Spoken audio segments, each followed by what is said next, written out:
Hello students, कैसे हो आप सब। We come up with another video.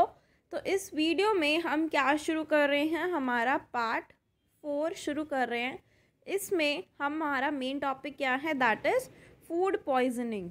तो फूड पॉइजनिंग क्या हो जाती है वो हम इसमें डिस्कस करेंगे। ठीक है, क्या होती है। तो without wasting a further due, let's get start the video. Food poisoning as the name suggest एक ऐसी डिजीज़ जो रिजल्ट होती है from the consumption of contaminated food. Means जब भी हम कोई कॉन्टामिनेटेड फूड खा लेते हैं जो ख़राब हो जाता है, ख़राब खाने को अगर हम इनटेक कर लेते हैं उसका, ठीक है, तो क्या हो जाता है, फूड पॉइजनिंग हो जाती है। तो इसके सिम्टम्स होते हैं जब हमें वॉमिटिंग हो सकती है, नोज़िया, सेवियर पेन हो सकता है हमारे एब्डोमिनल रीजन में, डायरिया, डिहाइड्रेशन हमें फील होती है। It may also cause weakness, fatigue, हमें थकान सी लगती है और नर्वस सिस्टम में डैमेज भी हो जाता है। सो ये सिम्टम्स अराइज होते हैं जब प्रेजेंस होती है बैक्टीरिया की या फिर माइक्रोब्स की फूड के अंदर। तो they may also be due to injection of toxins contained in food. ये इंजेक्शन ऑफ टॉक्सिन से भी हो सकता है जब हम टॉक्सिन्स को अपनी बॉडी के अंदर इनटेक करते हैं, उसका जो फूड के अंदर प्रेजेंट होता है, जैसे कि those produced by the bacteria, या फिर जैसे कि बैक्टीरिया के नेम्स यहाँ पे गिवन हैं, क्लोस्ट्रीडियम, स्टेफिलोकोकाई एंड फंजाई, जैसे कि एस्परजिलस, वो फूड पॉइजनिंग कॉज करता है। तो food must be properly prepared. हमें फूड को अच्छे से प्रिपेयर करना चाहिए और उसको स्टोर करना चाहिए ताकि उसमें फूड पॉइजनिंग ना हो सके। सो फूड पॉइजनिंग जब अक्कर होती है जब हम फूड को अनरेफ्रिजरेटेड रखते हैं लॉन्ग पीरियड ऑफ टाइम के लिए, मीन्स फ्रिज के अंदर, रेफ्रिजरेटर के अंदर उसको स्टोर करके नहीं रखते। ये ऐसा अक्सर तब होता है जब हम पिकनिक्स पे होते हैं, जब हम ट्रैवल कर रहे होते हैं, लार्ज पार्टीज़ के अंदर होता है। Sometimes miss handling also causes food poisoning. Food poisoning miss handling की वजह से भी हो जाती है। तो जो पर्सनस होते हैं जो खाने को हैंडल करते हैं या प्रिपेयर करते हैं फूड को, उनको सारी की सारे जो यूटेंसिल्स हैं, हैंड्स हैं, उनको वॉश करके यूज़ करने चाहिए ताकि कंटामिनेशन ऑफ फूड ना हो सके। अब हमारे पास टॉपिक है दैट इज़ फूड प्रिजर्वेशन। तो फूड को हम प्रिजर्व कैसे कर सकते हैं। फूड प्रिजर्वेशन एक ऐसा प्रोसेस है जिसमें हम ट्रीट करते हैं, हैंडल करते हैं फूड को, ताकि हम फूड पॉइजनिंग को बचा सकें, उसके स्पॉइलेज को बचा सकें जो कॉज होते हैं माइक्रो ऑर्गेनिजम्स की वजह से। ठीक है, तो प्रिजर्वेशन यूजुअली कब होती है, इन्वॉल्व होती हैं उसके अंदर preventing the growth of bacteria. Growth of bacteria को हम प्रिवेंट करते हैं जिसकी वजह से फूड हमारा सही रहता है, as well as retarding the oxidation of the fats which cause rancidity. जब हम प्रिपेयर कर रहे हैं फूड तो हम प्रिजर्व करके रखते हैं, उसको स्टोर करके रखते हैं ताकि जो फैट्स का ऑक्सीडेशन है जिसकी वजह से वो जो खाना है वो रैंसिड ना हो जाए, ख़राब ना हो जाए, ठीक है, उसमें से स्मेल ना आने लगे। रेंसिडिटी मीन्स डिसएग्रीबल ऑर्डर या टेस्ट जो डिकम्पोजिशन ऑफ ऑयल्स और फैट्स की वजह से आता है। सम प्रिजर्वेशन मेथड्स होते हैं जब हम फूड को सील करके रखते हैं after treatment to prevent recontamination with microbes. Other method जैसे कि drying allow food to be stored without any special containment for long periods. अब ब्रीफ डिस्क्रिप्शन यहाँ पे कुछ दे रखा है फूड प्रिजर्व करने के लिए। सो फर्स्ट प्रोसेस है दैट इज़ ड्राइंग। तो मेथड ये, this method reduces water content. इसमें हम पानी का जो कंटेंट होता है उसको रिड्यूस कर देते हैं। ड्राइंग का मतलब सुखाना, ठीक है, ठीक है, जितना वो सफिशिएंट है उसका पानी सारा निकाल दिया, फिर उसको प्रिवेंट किया, डिले किया बैक्टीरियल ग्रोथ को। ड्राइंग की वजह से क्या होता है, रिड्यूस होता है उसके वेट में, मेकिंग फूड मोर पोर्टेबल। हम उसको पोर्टेबल भी कर सकते हैं, ठीक है, मतलब ट्रैवल फ्रेंडली भी हो सकता है वो।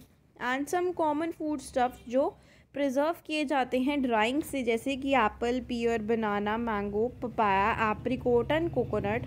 ड्राइंग से क्या होता है, एक नॉर्मल मीन्स है ये प्रिजर्वेशन का for cereals such as wheat, maize, oats, barley, rice, millet and राई।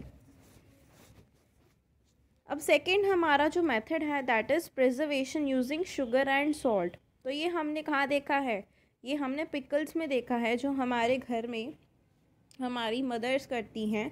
शुगर और सॉल्ट से क्या होता है, वाटर कंटेंट उसका रिड्यूस हो जाता है और वो अवेलेबल हो जाता है, जिसकी वजह से माइक्रो ऑर्गेनिजम्स की ग्रोथ नहीं हो पाती। As a result food preserve रहता है। मीट, फिश ये कवर्ड रहते हैं सॉल्ट से ताकि बैक्टीरियल ग्रोथ ना हो सके। कुछ पिकल्स होते हैं जिसमें प्रिजर्वेशन ऐड किया जाता है स्पेसिफिक क्वांटिटीज़ में ताकि वो प्रिजर्व रहे।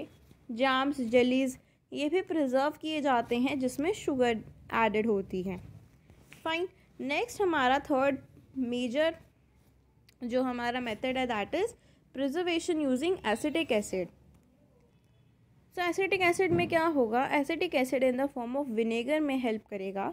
वो manufacture of several pickled products में हेल्प करता है। विनेगर भी माइक्रो ऑर्गेनिजम्स की ग्रोथ को स्टॉप करने में हेल्प करता है। सिट्रिक एसिड, फॉस्फोरिक एसिड भी हम इसमें यूज़ कर सकते हैं जो कार्बोनेटेड बेवरेजेस और फ्रूट ड्रिंक्स में यूज़ किया जाता है ताकि उसकी फ्लेवरिंग और प्रिजर्वेशन दोनों एक साथ हो जाए। फोर्थ हमारा जो मेथड है that is preservation using chemical preservatives. तो इसमें हम केमिकल प्रिजर्वेटिव्स ऐड करते हैं। केमिकल प्रिजर्वेटिव्स जैसे कि सोडियम बेंजोएट और पोटाशियम मेटाबाइसल्फाइड इसमें यूज़ किए जाते हैं ताकि हम प्रिजर्व कर सकें जैम्स को, जेलीज़ को और पिकल्स को। ये केमिकल्स क्या करते हैं, ग्रोथ को इनहिबिट करते हैं। फिफ्थ हमारा जो मेथड है that is heat and cold treatments. तो फूड आइटम्स होते हैं जैसे कि मिल्क, ये यूजुअली बॉयल किए जाते हैं उनके यूज़ से पहले या फिर स्टोरेज से पहले। तो बॉइलिंग से भी क्या होता है, माइक्रो ऑर्गेनिजम्स किल हो जाते हैं। सेवरल फूड स्टफ्स जो रेफ्रिजरेटर में हम स्टोर करके रखते हैं, लो टेम्परेचर पे भी इनिबिशन हो जाता है ग्रोथ ऑफ माइक्रो ऑर्गेनिजम्स की। नेक्स्ट है हमारा दैट इज़ पास्चराइजेशन। पास्चराइजेशन एक प्रेशराइज्ड हीटिंग प्रोसेस है फॉर शॉर्ट टाइम।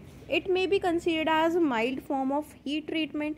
ये कंसिडर की जा सकती है mild form of heat treatment, जैसे कि हम हीट करते हैं तो उसका माइल्ड फॉर्म है ये। जो टेम्परेचर यूज़ किया जाता है पास्चराइजेशन के लिए वो बिलो 212 डिग्री फ़ारेनहाइट या 100 डिग्री सेल्सियस से कम होता है। मिल्क पास्चराइज किया जाता है ताकि माइक्रो ऑर्गेनिजम्स को डिस्ट्रॉय किया जा सके। However, there are many more heat-resistant organisms in it that only get reduced in number, जिसकी वजह से हम पास्चराइजेशन यूज़ करते हैं और पास्चराइज मिल्क को हम स्टोर करते हैं रेफ्रिजरेशन के अंदर ताकि बैक्टीरियल ग्रोथ ना हो सके। So in addition to destroying कुछ माइक्रो ऑर्गेनिजम्स होते हैं, pasteurization also inactivate some enzymes that at times can be a disadvantage. तो एडिशन में डिस्ट्रॉइंग करने के लिए माइक्रो ऑर्गेनिजम्स की ग्रोथ को, तो पास्चराइजेशन इनएक्टिवेट हो जाता है सम एंजाइम्स के लिए, तो वो एक डिसएडवांटेज है।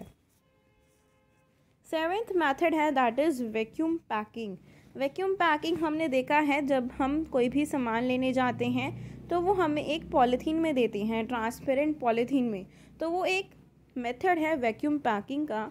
तो वैक्यूम पैकिंग में क्या होता है, वैक्यूम एनवायरनमेंट में वो स्टोर किया जाता है वो फूड जो भी हमने उसके अंदर पैक किया है। तो यूजुअली एयर टाइट बैग्स होते हैं या बॉटल्स होती हैं। तो वैक्यूम एनवायरनमेंट डिप्राइव करता है उस बैक्टीरिया को जो भी नीडेड होता है उसके सर्वाइवल के लिए। सो इसकी वजह से स्लो स्पॉइलिंग होती है फूड की। वैक्यूम पैकिंग कॉमनली यूज़ किया जाता है storing the nuts. It helps to reduce their loss of flavour caused by their oxidation, जिसकी वजह से जो उसका फ्लेवर है ऑक्सीडेशन की वजह से जो कोज किया जाता है वो उसको प्रिवेंट करता है स्टोरिंग की वजह से। ठीक है, एट्थ है कैनिंग। कैनिंग में क्या होगा, इट इन्वॉल्व्स कुकिंग फूड। इसमें कुकिंग फूड इन्वॉल्व होता है और उसको हम सील करके रखते हैं स्टेराइल कैंस और जार्स में। This is followed by boiling the containers to kill और weaken any remaining bacteria, a form of sterilisation. इसमें कुकिंग फूड इन्वॉल्व होता है और उसको हम सील करके रखते हैं स्टेराइल कैन्स या जार्स के अंदर। ये एक ऐसा फॉर्म है, एक ऐसा प्रोसेस है जिसमें हम कंटेनर्स को बॉईल करते हैं ताकि हम माइक्रो ऑर्गेनिजम्स को किल कर सकें या उसकी ग्रोथ को वीक कर सकें। सो ये एक फॉर्म है स्टरलाइजेशन का। So however food preserved by canning या फिर बॉटलिंग, ये एक इमीडिएट रिस्क है of spoilage once the can और bottle has been opened. Means कि अगर कैन या बॉटल अगर हमने एक बार ओपन कर दी तो स्पॉइलेज का खतरा रहेगा। मतलब कि हमें जो कैन हमें मिली है उसमें जो खाना है हमें ओपन होने के बाद उसको फिनिश करना ज़रूरी है। It is essential to finish that food at that particular of time. ठीक है, नहीं तो खाना ख़राब हो सकता है। एट टाइम्स द कैन्स और जार्स गेट डैमेज। कुछ ऐसे टाइम आते हैं जब कैन या जार डैमेज हो जाता है और वो पफिंग और एनलार्जमेंट शो करता है। इसकी वजह से इंडिकेशन हो जाती है स्पॉइलेज ऑफ फूड की। The food in such puffed और enlarge containers should never be consumed. उसको हमें कभी भी कंज्यूम नहीं करना चाहिए। अब 9th हमारा जो मेथड है दैट इज़ फ्रीजिंग। जब हम फूड को फ्रीजिंग टेम्परेचर के बिलो में रखते हैं, मोस्ट केमिकल चेंजेस इस टाइम पे चेंज होते हैं, takes place at such a reduced rate that only minor changes are noticeable even after long periods of storage. Means कुछ minor changes ही observe किए जाते हैं बहुत ज़्यादा long period of time की storage के ऊपर। ठीक है, so however microorganisms generally more resistant to cold than to heat। मतलब colder temperature पे वो more resistant रहते हैं heat के comparison में। So although some are killed, कुछ किल्ड हो जाते हैं फ्रीजिंग से। सो मोस्ट बैक्टीरियल स्पोर्स और large number of organism survive कर जाते हैं और get revitalised when the food is thawed. ठीक है, तो ये हम जो हमारे 9 मेथड्स थे ये हमने पढ़े। अब हम पढ़ते हैं हमारे कीवर्ड्स।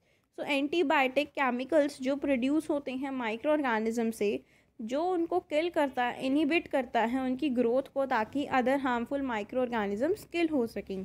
एंटीबॉडीज़ प्रोटीन्स होती हैं, हमारी बॉडी सेल्स जो होती हैं स्पेशल काइंड के प्रोटीन्स प्रोड्यूस करते हैं ताकि वो आइडेंटिफाई कर सके और डिस्ट्रॉय कर सके माइक्रोब्स को, जैसे कि bacteria, viruses etcetera. Bio augmentation using bacteria in treatment of sewage and industrial waste. Biochemical cycles एक पाथवे जिसमें cycling of nutrients between the biotic components of ecosystem में एक पाथवे होता है, साइक्लिंग प्रोसेस में मूव करता रहता है। कम्युनिकेबल डिजीज़ जो इन्फेक्टेड पर्सन से किसमें हो जाती है, हेल्दी पर्सन में हो जाती है। फर्मेंटेशन जब एनारोबिक प्रोसेस होता है जिसकी में क्या होता है, शुगर्स कार्बोहाइड्रेट्स कन्वर्ट हो जाते हैं अल्कोहल्स एसिड्स के अंदर और कार्बन डाइऑक्साइड प्रोड्यूस होती है माइक्रो ऑर्गेनिज्म से, जैसे कि ईस्ट। जर्म्स पैथोजेंस जो माइक्रो ऑर्गेनिजम्स डिजीज़ कॉज करते हैं। इम्यूनिटी हमारी बॉडी की एबिलिटी होती है कि किसी भी इन्फेक्शन को रेजिस्ट करने के लिए।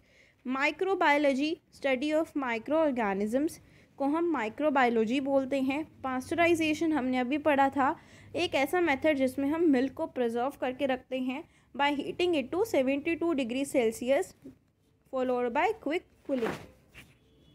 Rancid एक अनप्लीजेंट टेस्ट और ऑर्डर, जब फूड फैट और ऑयल कंटेन करता है तो उसके अंदर केमिकल चेंजेस हो जाते हैं, डिकम्पोजिशन हो जाता है, तो उसमें अनप्लीजेंट टेस्ट या ऑर्डर हमें देखने को मिलता है। टॉक्सिन जब पॉइजनस सब्सटेंस किसी भी लिविंग ऑर्गेनिज्म में प्रेजेंट होता है या प्रोड्यूस होता है तो उसको हम टॉक्सिन बोलते हैं। वैक्सीन एक ऐसा सस्पेंशन किल्ड और वीकेंड माइक्रो ऑर्गेनिजम्स का जो एडमिनिस्ट्रेट किया जाता है किसी की बॉडी के अंदर ताकि वो प्रोटेक्शन प्रोवाइड कर सके उसको अगेंस्ट दैट डिजीज़, ताकि इम्यूनिटी बूस्ट हो सके। ठीक है, तो अब हमारे पास है that is you must know living organisms which are not visible to the unaided eye. जो लिविंग ऑर्गेनिजम्स हम हमारी नॉर्मल आई से नहीं देख सकते, वो सिर्फ माइक्रोस्कोप्स के थ्रू ही देख सकते हैं, उनको हम माइक्रो ऑर्गेनिजम्स बोलते हैं और इसकी स्टडी को हम माइक्रोबायोलॉजी बोलते हैं। Depending upon their cell structure micro organisms को हम क्लासीफाई कर सकते हैं बैक्टीरिया, फंजाई और प्रोटोजोआ में, ठीक है, एल्गी में भी। सो वायरसेस माइक्रोस्कोपिक बॉडीज़ होती हैं जो रिप्रोड्यूस करते हैं inside the cells of some host organisms के अंदर, जैसे कि बैक्टीरिया, प्लांट और एनिमल। वो क्रिस्टलाइज भी किए जा सकते हैं सॉल्ट और शुगर की तरह जब वो आउटसाइड होते हैं लिविंग ऑर्गेनिजम्स के। माइक्रो ऑर्गेनिज्म सारी जगह देखे जाते हैं, air, water, rocks, within the earth crust, inside human beings, plants, animal bodies, even in cold deserts and hot springs. सब माइक्रो ऑर्गेनिजम्स हमारे लिए यूज़फुल होते हैं, कुछ हमारे लिए यूज़फुल नहीं होते। तो they help us in preparing food, ठीक है, they are useful in the treatment of sewage, in energy production, in cleaning of the environment. They also help in production of antibiotics, vaccines. कुछ ऐसे होते हैं जो सॉइल को enrich करते हैं और कुछ एग्रीकल्चर में हेल्प करते हैं। कुछ माइक्रो ऑर्गेनिजम्स हैं जो हमारे लिए हार्मफुल होते हैं, तो they are called the pathogens. वो डिजीज़ कॉज करते हैं ह्यूमंस में, प्लांट्स में, एनिमल्स में। कुछ ऐसे होते हैं जो क्लॉथ्स की स्पॉयलेज करते हैं, लेदर की स्पॉयलेज करते हैं, फूड की स्पॉयलेज करते हैं, ऑक्सीजन लेवल को कम कर देते हैं, ठीक है। मिस हैंडलिंग और इम्प्रॉपर स्टोरेज ऑफ फूड में माइक्रोब्स कॉज हो जाते हैं जो कंटामिनेट कर देते हैं और प्रोड्यूस करते हैं टॉक्सिन्स को। तो इन फूड आइटम्स को अगर हम कंज्यूम करते हैं तो फूड पॉइजनिंग हो जाती हैं, जिसके रिजल्ट्स में हमें सिम्टम्स में वॉमिटिंग, नोज़िया, डिहाइड्रेशन या फिर इवन डैमेज हमें दिखता है नर्वस सिस्टम में। फूड प्रिजर्वेशन एक ऐसा प्रोसेस है जिसमें हम एक एप्रोप्रिएट फिजिकल और केमिकल ट्रीटमेंट देते हैं फूड को, ताकि हम प्रिवेंट कर सकें, स्लो डाउन कर सकें उसकी ग्रोथ को, ठीक है। Some of the methods use to preserve food, कुछ मेथड्स हमने पढ़े थे ड्राइंग, जिसमें use of salt, sugar, use of preservatives, pasteurisation, canning, freezing, vacuum packing, ये हमने 9 मेथड्स स्टडी किए थे, ठीक है। तो ये हमारा चैप्टर, इसकी जो बैक एक्सरसाइज है ये हमारी रहती है, ये हम नेक्स्ट वीडियो में कवर करेंगे। तो तब तक के लिए आपको इस चैनल को सब्सक्राइब करना है और इस वीडियो को लाइक करना है, शेयर करना है, और आपको कोई क्वेरी हो, कोई भी क्वेश्चन हो तो आप मुझसे कमेंट्स में पूछ सकते हैं। And stay tuned for the next video, and if you like my videos please do not forget to subscribe my YouTube channel. Thank you.